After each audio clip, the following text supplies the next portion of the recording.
everyone, welcome to my channel Learning Arabic through Pronunciation. Today we'll start with our first pronunciation lesson with the first Arabic alphabet, letter Aleph. This letter is very important. It has many rules in the dictation, on writing the Hamza below, above, or next to it. It has many rules in the grammar, and so it's so important. So let's start learning the pronunciation of that letter. At first, you may have watched my video, the 5 forms of letter Aleph. If you haven't watched it, I recommend that you watch it. It talks about the forms, main forms of the letter Aleph. These forms that we will mention in this video. Anyway, if you haven't watched it, no problem. Let's start by learning this lesson. We will start by learning the Arabic letter at the beginning, Letter Aleph comes at the beginning in these forms. Aleph with a fatha above it, because which is the orange one, which is a, and and Aleph with a dhamma above it, which is the yellow one, which is u, and Aleph with kasra below it, which is green, which is e, so it's pronounced as a, u, or e at the beginning.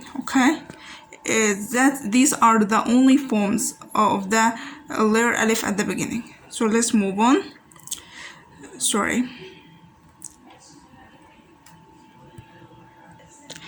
Letter Aleph at the beginning.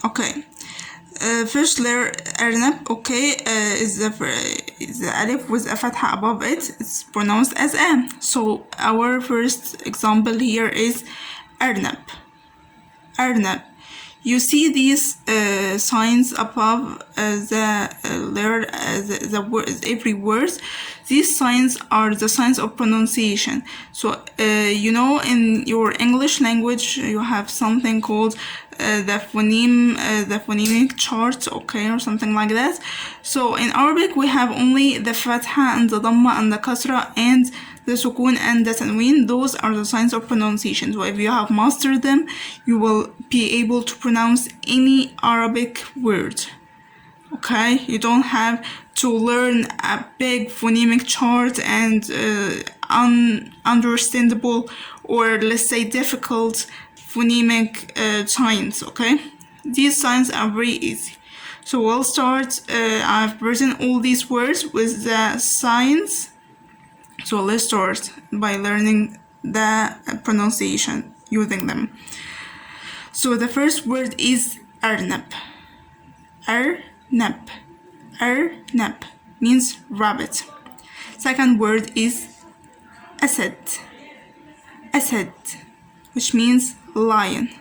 Third word, Alam, which means pain. The Aleph with a dhamma is pronounced as U. So we have 3 examples here. The first example is Udun, which means ears. Second example,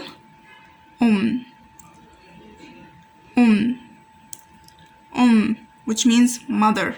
Third example, Ukhtubut, which means octopus.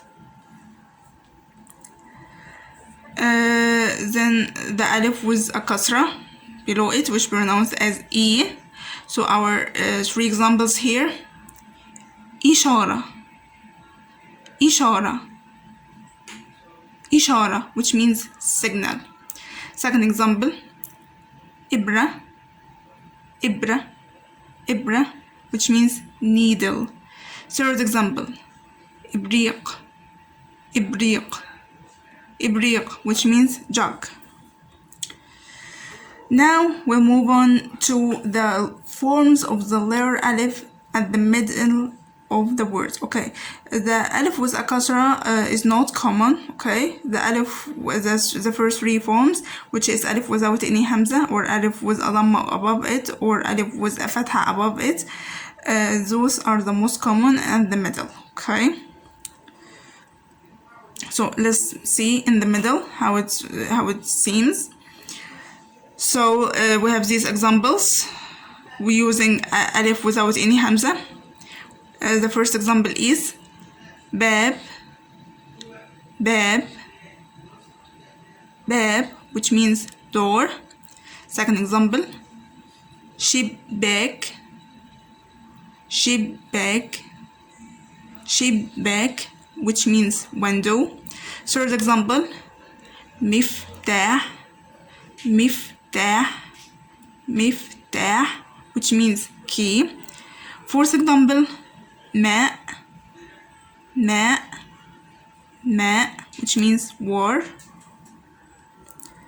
And our own example about the alif with a sukun above it, which has hamza. Okay, which alif with a hamza, ya'kul, ya'kul, which means he eats. Okay, through this example you can see the signs of pronunciation. So we will start to pronounce the words again using the signs, so as to show you an example of using the signs of pronunciation. So the letter ya has a fatha, which is the first letter, has a fatha above it, so it's pronounced like that, yeah. The second letter, which is alif, which has a sukun above it, is pronounced like that, so merging the two letters together, it becomes like that, yeah. The third letter is kaf. Kaf has a dhamma above it, so it's pronounced like that, ku. So pronouncing the three letters together, ku. And the last letter, which is lam, has a sukun above it. It's pronounced like that, So merging the four letters together is pronounced like that, ya'kul. So practice using the signs of pronunciation. They will help you a lot. We'll move on to the end of the letter, alif at the end. Using alif without any hamza, we have pizza, which is pizza, you know. We have derived this word from your own culture. Second word, asa, which means a stick. Third word, hadaya,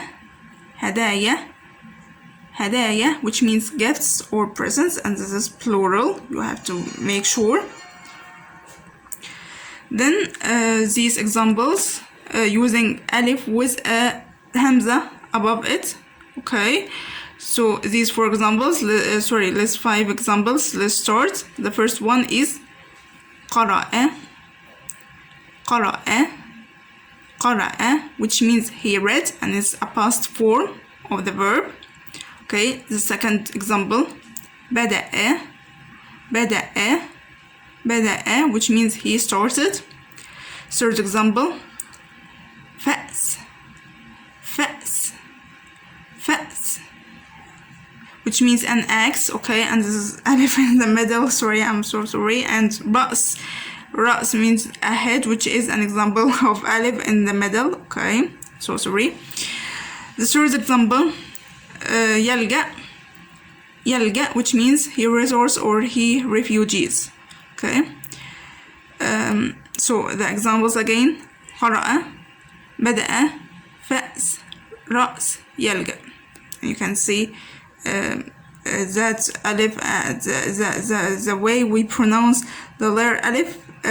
We have qara'a has a fatha at the end, so it becomes like that, qara'a. And the word fa's has fa, like that. We stopped on it because it has a sukun, okay, which means an X. Okay, let's move on. We have some nouns and verbs, which is the vocabulary form of this video about using the letter Aleph. Let's see. We'll start with the verbs. The first verb here is أرسم, which means I draw, which means I draw. Doesn't mean he draws or no, it means I draw, like that. Second example, أسافر, which means I travel. Usually the verbs starting with Aleph, which means I, referring to the pronoun I, okay? This is example I deliberately got it for you so as to know there are differences in the way we use the verbs. So the first one is أفطر, which means I take my breakfast.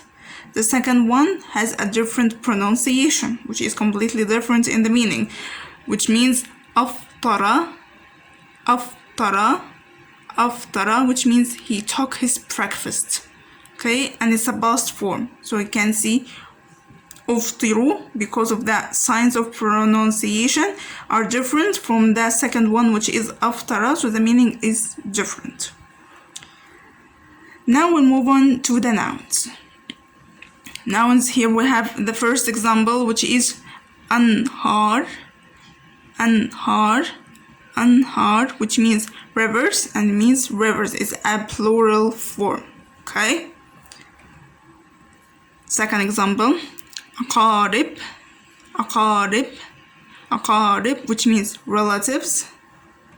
Third example, ألوان, which means colors.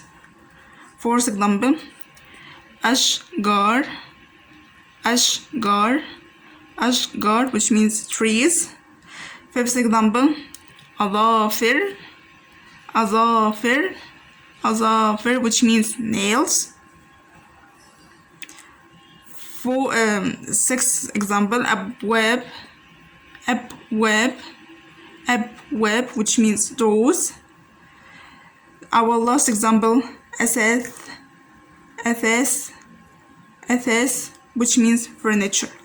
And you press your tongue out of your mouth while you pronounce the second letter, أثاث, like that. Okay.